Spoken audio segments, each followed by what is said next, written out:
Ce qu'il faut bien comprendre, c'est que donc là, on se restreint à la branche intelligence artificielle qu'on appelle l'intelligence artificielle générative, qui peut générer du texte, qui peut générer des images, et qui est basée sur des nouvelles technologies de type transformer, pour dire quelques précisions, mais enfin bon, qu'importe.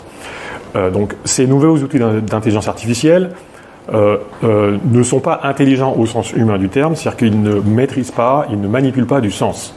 Ils manipulent des régularités statistiques.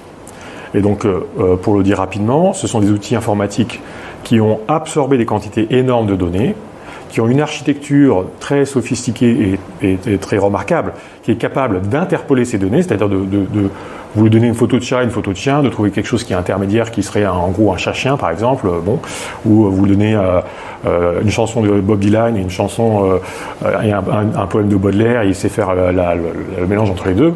Donc il sait, ce qu'on appelle interpoler entre les données existantes, mais sa connaissance, entre guillemets, dépend à la fois des données existantes, et surtout, ce qu'il reproduit, c'est des régularités statistiques. C'est-à-dire qu'ils vont créer des objets, donc soit des images, soit du texte numérique, des objets numériques qui sont plausibles étant donné ce qu'ils ont vu.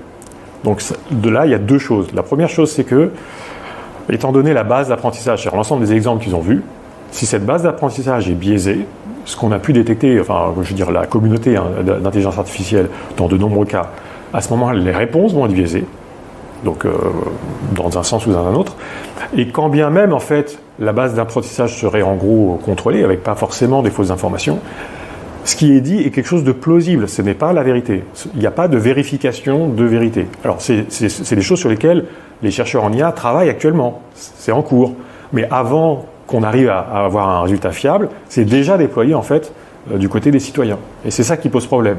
Donc on a une intelligence artificielle qui n'est pas capable de certifier que quand elle vous dit qu'il y a déjà 4000 habitants sur Mars, que c'est vrai ou faux, mais qui déjà en fait sert de source d'information à un grand nombre de concitoyens. Et donc c'est ça qui pose problème en fait. C'est vraiment l'étape qui a été sautée entre un objet de recherche et un produit commercial.